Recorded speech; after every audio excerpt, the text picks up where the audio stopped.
What is going on, everybody? Welcome back to a brand new video, and in today's video I'm going to be doing something a little different, something I haven't done in a while, which is a non-movie or TV show related video. I mean, for a long time now, really all I've been doing is making videos about either an upcoming movie coming out or something related to that, or an upcoming season of television that's coming out or something related to that. I've just been basing my videos around what's coming out for movies and TV shows, and that's not kind of how I started my channel off. Back in the day, I guess, like 3 years ago when I first started, it was different. I was doing videos about whatever, I liked. Just whenever I wanted to do a video, I would just sit down, set it up, and do it. So that's kind of what this is. I'm going to be doing my top 10 favorite video game stories of all time. Now, for the title, I'm probably not going to say stories. I'm just going to say my top 10 favorite video games, because these are my top 10 favorite video games anyway. But the reason I threw stories in there is because I'm not doing any online multiplayer games. So, like, there will be no Fortnite or Call of Duty, anything like that. No Roblox, Minecraft, anything. It has to have a story. I know Call of Duty does have a story, but they're trash. So I'm only doing story mode specific games. And so, yeah, without further ado, let's get right into it. All right, coming in at number 10, we have Marvel's Spider-Man 2. Now, hot take here. In my opinion, Spider-Man 2 is the best of the trilogy of the games. I know everybody really gravitates towards Spider-Man 1 or PS4 or whatever. Nobody really talks about Morales. And then Spider-Man 2 is kind of the black sheep of the trilogy, to be honest, in a lot of ways. Even though Morales doesn't really get talked about, people really didn't like Spider-Man 2. And I really don't understand why. Spider-Man 2, to me, ups the ante and makes everything about the first game even better in the second. The story's better, in my opinion. It's more relatable to me because of the symbiote. The symbiote, just kind of losing yourself. We all go through those moments in life where we just lose ourselves, and either in anger or stress or whatever it is, and we make mistakes and we learn from them. So to me, the story of Spider-Man 2 is more relatable. It's better written. The action is just 10 times better. The villains are better, dude. You get fucking Venom, Kraven in there, the Lizard, like, so many fucking awesome villains. In the first game, you get the Sinister Six, whatever. You get Doc Ock, Electro, Vulture. You get more villains in the first game, I'll give you that. But none of those villains are as good as Venom, in my opinion. Venom is the GOAT Spider-Man villain. Him and Green Goblin are like the two best. And dude, it's like fucking awesome. You get to the boss fights are 10 times better in this game. Dude, the suit selection is 10 times better in this game. You get so many different suits to choose from for both characters. You get to play as two different Spider-Man. They fixed some of the problems of the first game, like those horrible MJ missions. They're so much better in the sequel now. The shitty side missions from the first game were just terrible, man. Like the fucking screwball missions. Oh my god, those got taken out, thank god. The DLC for the first game sucked, in my opinion. And then obviously they didn't do any DLC for the second game, which pissed a lot of people off, which I thought was a missed opportunity and a half. They should have definitely did some DLC, but video games don't like doing DLCs anymore, so but yeah, dude, for me, Spider-Man 2 just ups the ante in every way. The acting is better. The only thing I think that the second game did a little worse than the first game was the ending. I thought the ending of having having Aunt May die and having to choose between saving her and everybody else was a much better ending than what we got in Spider-Man 2. The ending in Spider-Man 2 was more Hollywood. It was just more of, it's just more fun than it was actually compelling and heartfelt. So that's the only thing. The second game I thought did worse than the first was the ending. But I don't care, man. Spider-Man 2 ups the ante in every single goddamn way, and it's a better, more superior, more fun experience. The map is, again, map's bigger. The side missions are better. You get some you get some Miles side missions in there. You get some Peter side missions. Dude, so many different array of side missions. You get to see Carnage and Chameleon in there. Some side missions. Quentin Beck is in there as Mysterio. It's awesome. You get to do his side missions, dude. Obviously, the graphics are better. Just everything. The gameplay feels more crisp and smooth. The web swinging, dude. This game has got some of the best traversal of all time with the web wings, dude. I'm sorry, Spider-Man 2 takes the cake when it comes to the Spider-Man games. It's the best one. Coming in at number 9, I have Ghost of Tsushima. Now, I am very, very new to the Ghost duology, I guess you can call it. I just recently played Ghost of Tsushima and Ghost of Yotei for the first time. I'm talking the beginning of this year. I sat down and played them, and I fucking loved them. I fell in love with both of them. But I like Ghost of Tsushima better than Ghost of Yotei. Ghost of Tsushima is just such a phenomenal fucking game, man. It's like take the combat of like Batman Arkham, mix it with Red Dead Redemption, and you just get Ghost of Tsushima. Except it's samurais and not cowboys. It's just fucking awesome, man. You get a gigantic, sprawling, beautiful, gorgeously designed map with tons of side quests that'll take you hours and hours to complete. You get some fantastic voice acting, top of the line voice acting. I don't know their names off the top of my head, but you get the guy who played Scorpion in Mortal Kombat 1. He plays Jin Sakai. It was great to have him in it. You know, I just can't. Every time I hear his voice, I just think of Scorpion when I played it, but. Dude, you get the fucking outfit selection, you get to change your outfits and everything, and then the story, dude. The story is so compelling and captivating. You know, this man who's lost everything, and his entire clan has been killed, and his entire home has been taken over by the enemy. And he's on a quest to rebuild his home. And in doing so, he sacrifices his morals. And he realizes that the only way to win this war is to, again, like I said, sacrifice his morals and essentially throw his moral compass out the window and do things that he would have never done before, like killing people from behind and they dishonorably killing people. And then that ultimately becomes a feud between him and his uncle. His uncle refuses to break the rules, and Jin Sakai isn't afraid to break the rules anymore. He's not afraid to sacrifice his morals to win this war and to save his family and to save his home. And in doing so, he becomes the villain himself. And it's just such a great fucking story. And it's long and it's dense and there's so much to it. And it is such a fun time mixed with the awesome samurai sword combat in this game. It's definitely the combat and stuff was definitely better in Yotei, but dude, it's still so fun and unique for this game, man. I've never played such fun swordplay. It's such a good time. This game is a masterpiece, and I love it on every level. It is just fucking incredible. Coming in at number 8, we have Grand Theft Auto 5.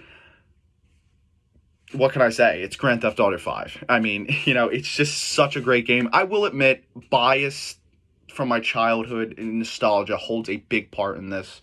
When it comes to story, I would probably say Ghost of Tsushima is a better game than 5. When it comes to most things, Ghost of Tsushima is a better game than GTA 5.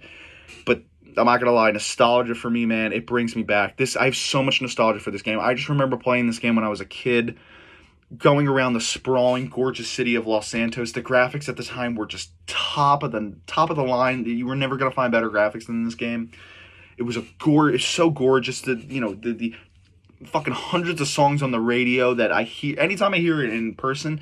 Any songs from the radio in GTA 5, it just instantly makes me think of GTA 5, man. And it's a beautiful game, man. The story is top notch. You're playing as 3 different protagonists, dude.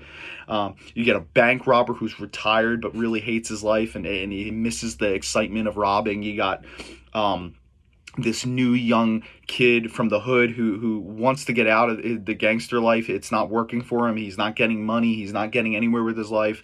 And he's surrounded by a bunch of morons that he can't stand. And then you have Trevor, who's just this crazy, psychotic, sociopathic killer who only really cares about himself. And and it's just insane. It's just the full bar, man. The story I wish was longer. I think it's a little short. I mean, for Christ's sakes, even like GTA 4 and San Andreas were like longer than GTA 5.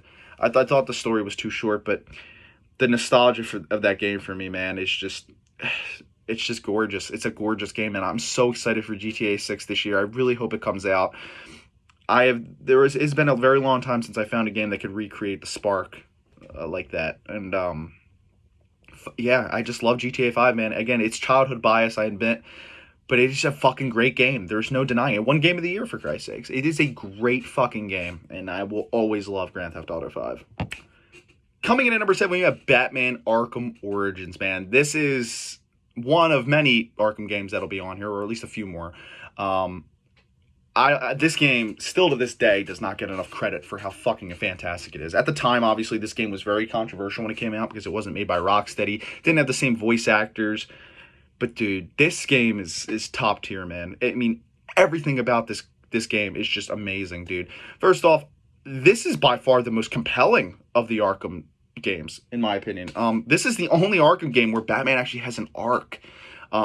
He goes from being this kid who's stubborn and angry at the world, and he thinks he can do everything on his own, to becoming this man who really realizes that he is a man and not an island, and that he, friends play a part in that, and allies are a part of him. He needs his allies.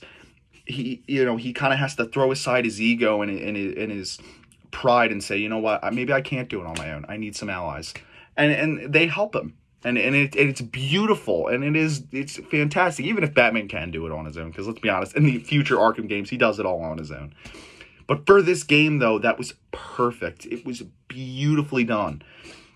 And it was awesome seeing Batman have an arc. And there was a few times in this game where I literally cried. Because of how beautiful it is. The soundtrack is gorgeous in this game, and it has this very awesome Christmas-style soundtrack to fit the Christmas theme. The story is fucking awesome. How you find out that Joker's really the mastermind behind it. We first get to meet Joker. Even the voice acting, like, dude, Troy Baker as Joker is fantastic. He is incredible. He is the successor to Mark Hamill, in my opinion. He is just fucking phenomenal. He's great, and there's so much great about this game. The graphics for the time were fantastic, out of this world. They were even better than Grand Theft Auto 5's, and it came out the same year, right? It's a beautiful game, man. The city looks awesome. You get a little bit of Arkham City in there before it was Arkham City, mixed with some new stuff. Awesome. And the boss fights, dude. You get Deathstroke. You get Copperhead. You get the 3 Bane boss fights, dude. So many awesome boss fights in this game. It's just great, man. It's such a fun time. This game does not get enough credit, and it's awesome. And I like it even better than Night. Even though Night is a great game, but I have undeniable problems with Night. I'm not going to get into it, but Origins is fucking fantastic. Great game. Coming in at number 6, we have The Last of Us Part 1. The first Last of Us game, and this game is just incredible, and I love this universe so goddamn much. It is easily one of the best universes ever created in ever. It's so fantastic, and I love it so much. I hold this franchise so near and dear to my heart. And this game is a masterpiece through and through. Obviously, it's not an open world game. It's a very linear story. You can only go forward. You can't go off and do side missions or anything. It's not that type of game. It is a third-person shooter, but it's not an open world third-person shooter. And it's the story and the voice acting is where it's all at, man. Joel and Ellie's journey across America is just gorgeous, man. And the amount of talent that is in this game. Troy Baker as Joel is just absolutely incredible. He really brings the character of Joel to life. Ashley Johnson as Ellie, same with her, man. She just brings Ellie to life, and they're so relatable. And it's just this beautiful story about a man who's lost his daughter, who is everything to him, and the world is falling apart, and he's mad, and he hates the world, and he hates everyone. He doesn't trust anyone. And then he finds this new opportunity, and he meets Ellie, and Ellie and him cross the country together. They meet so many wonderful people like Tess and Sam and Henry, and they all die, and they both watch them die, and everybody they find new and they care about die except for them. They only have each other. And Joel ends up loving Ellie. It becomes his new daughter, and she teaches him to trust and to love and to care again, and not be so angry all the time, and that you can always find something new to fight for and to care about, and that's what Ellie is to him. Ellie is something new to fight for. He loves her and he cares about her, you know, and he'll do anything to keep her safe, and ultimately that's what becomes the choice he has to make at the end of the game. It's very similar to Spider-Man in a way. At the end of the PS4 game, you either let her die to save the rest of the world, or you save her and the rest of the world suffers. And he chooses to save her. He does the opposite of what Spider-Man does. He chooses to save her selfishly because he already lost one daughter and he can't do it again. And that's something only a father could understand. So when you go online and you see all these people who are like, you know, oh, Joel's a selfish piece of shit. You know, he's a terrible guy for what he did. It's like, you won't get it because you're not a father. I don't get it because I'm not a father, right? And it's only that there's only that type of love in the world that could, you know, you just can't do it. You can never let your daughter go. And there's a great line at the end of the game that I love. It's one of my favorite lines in anything. After this whole journey, they're at the end. They finally made it to the hospital. And, you know, it's such a contrast to the beginning of the game, because in the beginning of the game, he just can't wait to get rid of this girl. He doesn't want any part of this. He doesn't want to take her across the country. He wants nothing to do with this. He's really only doing it because his girlfriend's dying wish. But then you get to the end of the game and he says, well, I ain't leaving without you, so let's go wrap this up. And that is just such a stark contrast from what the beginning of the game was, where he just couldn't wait to get rid of her. And then by the end of the game, after they've been through a whole year of hell, I won't leave you. I ain't going anywhere without you. That is just such a beautiful thing, man. It is such a beautiful relationship, and it is the most beautiful relationship I've ever seen. And it's just so good, and it's this beautiful father-daughter relationship. And dude, it's iconic. You've seen it in so many other things. Stranger Things. The relationship between Eleven and Hopper was completely taken from The Last of Us, inspired by, whatever. It's just such a beautiful relationship, and they nailed it on every level, and I will forever love and cherish this game. It is just peak. Coming in at number 5, we have The Last of Us Part 2.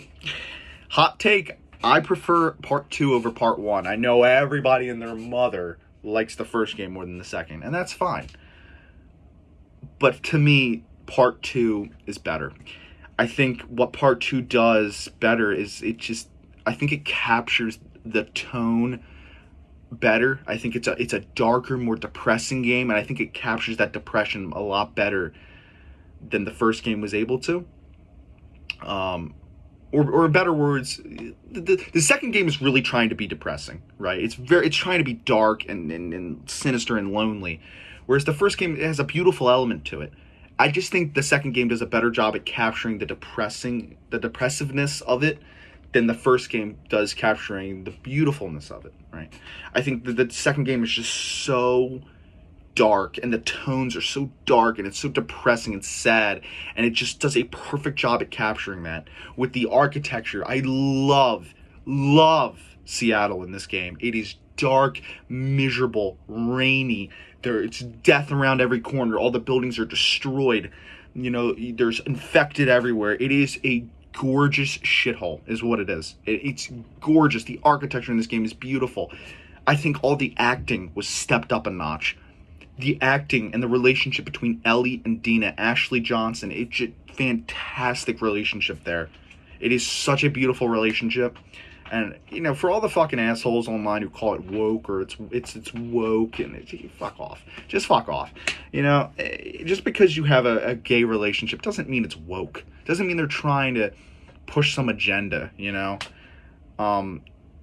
That's bullshit. I hate those comments. I won't try and get too much into it, but, you know, they're just terrible comments. But it's just beautiful. And then the contrast between Abby and Ellie, you know, who start their journey so differently.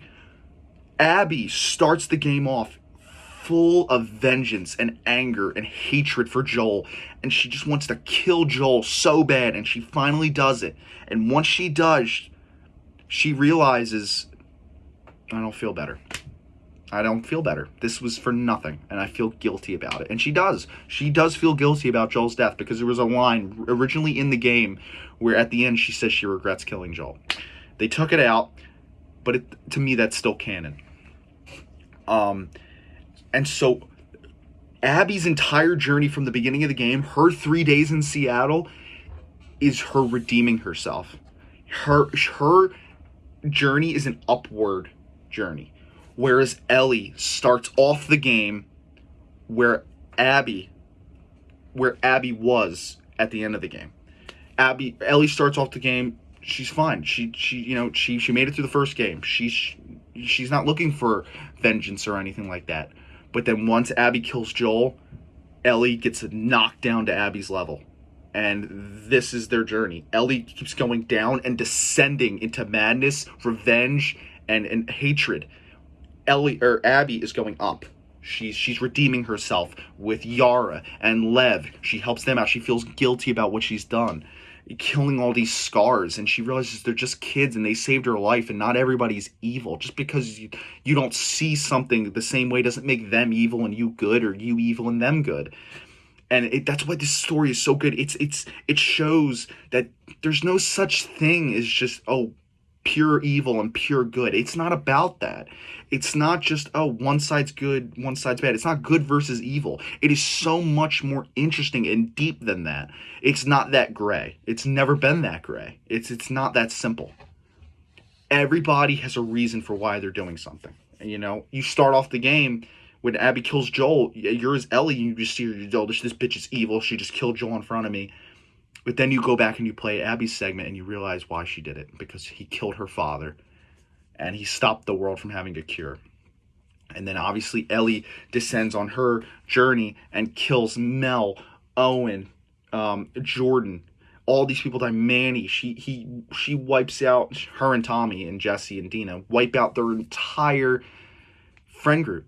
They kill them all. And then Abby, once again, gets knocked right back down onto Ellie's level. And they fight in the theater. And Abby lets them go because of Lev. And that relationship between Abby and Lev is so similar to Joel and Ellie. She finds this boy to take care of and take after, or look after. And then again, this boy just kind of calls her on her shit in the way no one else does. Like Ellie called Joel on his shit the way no one else did. And it becomes this beautiful relationship. And it's great. And my only problem with The Last of Us 2 that I was not a fan of is that they made you play as Abby when fighting Ellie. I didn't like that. I'm always Team Ellie. Ellie is one of my favorite characters of all time. I really wish in the theater you would have gotten to play as Ellie and not Abby. But they make up for it at the end when you find her in Santa Barbara and you beat the shit out of her to near death, and then she sees an image of Joel, and Joel's just like, no, don't do it. And she doesn't. And that's when Ellie redeems herself. It's just a beautiful game through and through, and it will forever be one of the greatest video games ever made. Coming in at number 4, we have Batman Arkham City. Batman Arkham City to me is just it's the greatest superhero game of all time. It's not my favorite, but it is the greatest superhero game of all time. There will probably never be a better superhero game than Batman Arkham City. It's everything. The story is so complex. There's so many moving parts to it. It's like the Dark Knight of video games. It's the best. You're not getting better for superheroes. You have Hugo Strange running everything, and then Joker, this very sickly Joker's there pulling the strings behind the scenes, and you don't know it. Just the combat was just completely upgraded from Arkham Asylum, and you get a bigger map to explore, and the traversal system is even better. You can dive bomb, and you have the grapnel boost, and tons and tons of side missions to do, from Riddler to Zaz to Freeze to Poison Ivy to Catwoman. There's so much, to Penguin. So many villains in there. Ra's al Ghul, Hugo Strange, like I said.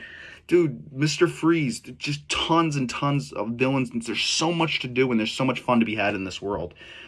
And the story, again, is just incredible. It's Batman trying to cure himself and save himself after Joker's infected him with his blood.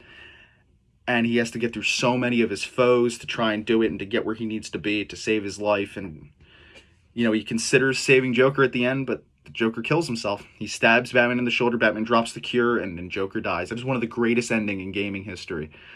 It's just a beautiful ending, and it ends Joker's life, and Joker dies. That is just so beautifully told, and Everything about this game, the soundtrack, the voice acting from Mark Hamill and Kevin Conroy, the two greatest voice acting performances of all time. I don't care what anyone says. It's just perfect game, and it always will be the greatest superhero game of all time. But coming in at number 3, like I said, Batman Arkham City is the greatest superhero game, but it's not necessarily my favorite. My favorite is Batman Arkham Asylum. Batman Arkham Asylum to me is just, I think the one reason I like it better, the one thing it does better than City, then it's literally the whole reason I like it better, is the atmosphere. The atmosphere of Arkham Asylum is so creepy, eerie, weird feeling. And there's so many things that lay into that, from the creepy villains like Scarecrow and Croc to the architecture. It's very decrepit and decaying, and it's broken down, and you get the sense that Arkham Asylum's kind of a shithole. It's kind of like my same fascination with Seattle and Last of Us 2. It's just gorgeous looking, man. And there's so many things that go into that, like the creepy, eerie music and like sound effects. Like everybody knows the iconic Arkham bell ring. That is just awesome. You know, the dun dun dun dun. All just like little stuff like that makes the game feel so creepy, and I just love it, man. I love the atmosphere of Arkham Asylum, and that's the one reason I like it more than City. Tons of great villains too. Again, you get Joker, Harley Quinn, Croc, Scarecrow, who's my personal favorite Batman villain. Him and Joker are like tied, but you get so many awesome villains in this game. You get Poison Ivy. You know, there's just so much to do. Even though it's not a full free roam. It's not a big map. And there's not much traversal aside from the gliding mechanic. But for the first time, having that gliding mechanic was awesome back in the day, man. And it's just a fun, awesome, great superhero game. And it'll always be my favorite. I just love it to death. And it was the first one I played, you know. So that childhood nostalgia is always going to be there for me. Coming in at number 2, we have Red Dead Redemption 2. This is the greatest game of all time. It's not my favorite game. There's one game I like better, but this is the greatest game of all time. Everything about this game is S tier. Everything. From the cast, to the map, to the story, to the writing, the directing, the music. Everything about this game is stellar. I guess starting off with the cast. I mean, the cast is incredible. You know, Arthur Morgan, greatest fucking video game character ever, played by Roger Clark. John Marston, my favorite video game character of all time, played by Rob Wiedoff. Dutch Vanderlyn, Benjamin Byron Davis. Like, dude, it's just the cast is incredible. The 30 plus characters you meet in this game who are a part of your gang is just incredible. And I think what really makes this game stand out from every other game, the detail. No video game on earth has detail like Red Dead does. Red Dead 2. The amount of explorable areas to go. That gigantic scope of the map. The map is fucking huge. Huge map. And even though it's actually technically like the same size, a little bit bigger than GTA 5's map, it feels 10 times bigger. 10 times. The map is gorgeous. It mixes the Red Dead 1 map with new stuff for Red Dead 2, and it's just great. So many beautiful places to visit. Tumbleweed, Valentine, Armadillo, Blackwater, you know, Annesburg, Van Horn. Dude, it's just so many. Strawberry, so many beautiful places to visit. McFarland's Ranch, you know, Emerald's Ranch, Rhodes, Saint Denis, you name it, dude. There's so many. The La Gras, you get to explore so many different parts of America, from the mountains to the bayou to the grasslands. You name it, it's in this game, man. There's so many interesting characters to meet. There's like over fucking, dude. There's over like fucking 100 hours of content in this game, dude. It literally took me like 5 years to fully 100% complete this game. It is insane how much stuff there is to do. Obviously the main standout's the story and the characters. The story and the characters here is just incredible. Arthur Morgan's journey from being this piece of shit hired gun in the Vanderlyn gang. I shouldn't say hired gun, but, you know, top gun in the Vanderlyn gang. Who just kills whoever he wants, robs whoever he wants, doesn't feel bad about anything, just does whatever he wants. Even though they do, the Vanderlyn gang does have a moral compass. You know, they only rob, hurt, and kill bad people, or who they consider bad people, rich people, people who keep their money, who take all the money and then make working people poor. They take the money and give it to people who need it more, right? They only try and kill bad people. So they do have a moral compass, but they force money upon innocent people, and then they come to collect, even though they know they're not going to be able to pay it back. There are terrible people, but Arthur Morgan's journey along the way, he goes from being this nasty, again, Top Gun in the Van der Linde gang, to realizing, he's been a complete and utter piece of shit, and he gets sick, and then he realizes, oh my God, I've been such a terrible person, and he has this full redemption arc, and he becomes this really good guy who helps all these people, if you choose. That's another great thing about Red Dead 2. It doesn't have to be that way. You can be a bad guy the whole time. You can have Arthur Morgan be a piece of shit the whole way through. You get to choose how you want your protagonist to be. Never been done in gaming before like that. It's just insane, this game. It would take me forever to talk about it. I seriously don't have the time to go into every little detail. But just everything about this game, man, is just perfect. And the ending is so sad, having Arthur die in any way that he dies. The 4 endings you can choose. Help John, good honor, bad honor, and then go back for the money, good honor, bad honor. It's top tier. It is the greatest video game of all time. There will never be a better game than Red Dead 2. But coming in at number 1, my favorite game of all time is Red Dead Redemption 1, the first Red Dead. I love, like I said, Red Dead 2, but I think for me, Red Dead 1 is the better game, in my opinion. I think there's a few things that Red Dead 1 does better, one of them being the atmosphere. I think Red Dead 1 captures the Western atmosphere better than Red Dead 2 does, specifically because of the music. The ambient music in Red Dead 1, the ambiance, it's incredible. It is some of the greatest soundtracks I've ever heard in anything.